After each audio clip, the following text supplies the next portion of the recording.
Sobat Oget, aku mau cerita. Kejadian ini eh, berlangsung sekitar 40 tahun yang lalu. Maksudnya kejadian itu 40 tahun yang lalu terjadinya. Dan saat itu aku sudah tidak berada di tempatku itu. Aku sudah pergi ke Jawa ya. Jadi aku cuma mendengar cerita yang diceritakan oleh keluargaku. Nah, keluargaku itu kan punya rekanan itu orang-orang China yang mereka memang pedagang ya, pedagang terbesar di daerah aku, sehingga nggak heran kalau misalnya orang-orang yang mau belanja barang-barang banyak dan besar selalu pergi ke kokoh ini, ke toke yang satu ini ya. Nah, terjadilah apa yang sebenarnya nggak diinginkan ya, nggak diinginkan oleh seorang pedagang. Nah, zaman itu kan nggak ada yang namanya telepon, belum ada tuh, belum masuk telepon tuh di daerah aku ya, apalagi HP ya nggak ada ya, pager pun belum. Jadi semua dilakukan via surat menyurat ya. Jadi mau apapun surat, dan itu tentu saja lama banget ya. Apa hubungannya surat menyurat nih, aku mau cerita nih. Jadi datanglah serombongan orang mau belanja katanya dia buka toko ya, dan karena dia belanjanya banyak banget, si Koko ini, si Tokek ya, si Koko ini kan nggak kayaknya kayak surprise gitu ya, banyak banget belanjanya. Oh, senang banget, akhirnya belanja keperluan katanya untuk jualan. Dan katanya semua belanjaannya itu mau dibawa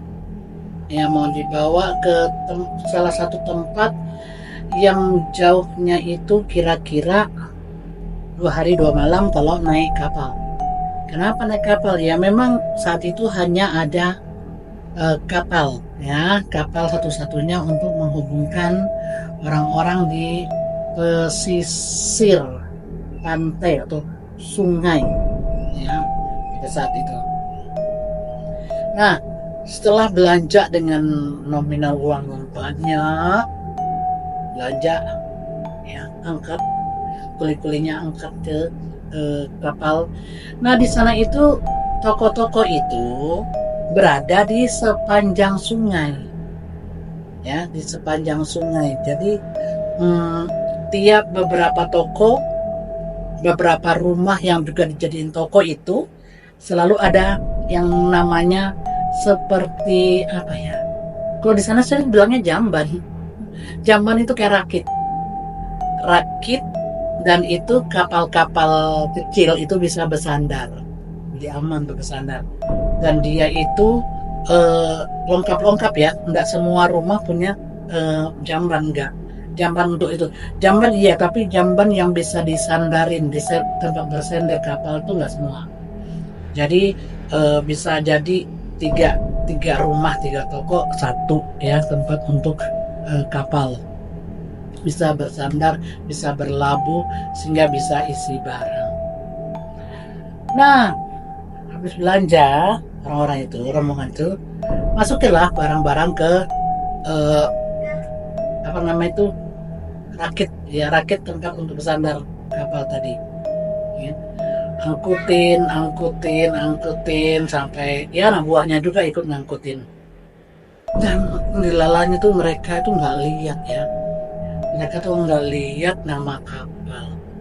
Mereka tuh cuma percaya barang-barangnya aman bawa ke kapal, yang nggak lihat nama. Padahal di sana tuh biasanya ada nama kapal, namanya apa gitu ya, sehingga kita tahu, oh tadi berangkat naik kapal apa, namanya apa, Rinjaya apa, pokoknya segitu.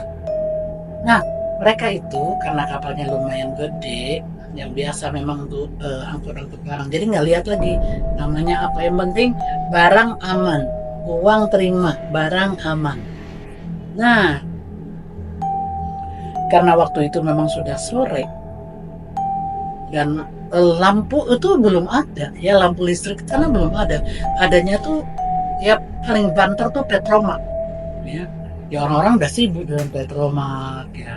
Si Koke ini juga sibuk ngitungin duitnya ya, ngitungin duit yang masuk ya, duit terus taruh dalam laci rahasianya lah di akun.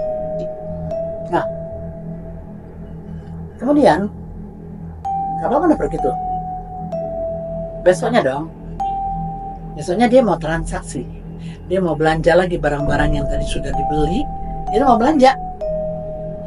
Lalu buka dong itunya, lokernya, lacinya. Dan apa yang terjadi saudara-saudara, bisa dibayangkan uang yang segitu banyak ternyata cuman daun. Sadis nggak sih? Sadis sih, cuman daun. Nah, apa boleh buat nggak tahu itu kapal apa. Lalu ada yang sudah lihat ciri-cirinya begini, kapalnya warna ini, catnya warna ini. Pergilah mereka ke namanya dulu ASDF. Itu pelabuhan yang agak gede dan di situ ada polisi ASDF dong. Tanya-tanya ada nggak kapal warna ini, begini. Nah, tahu dia punya apa tuh pelang nama. Telusuri, dilihat ada nggak warna ini. Dilihat dong, gitu ya. Nggak ada.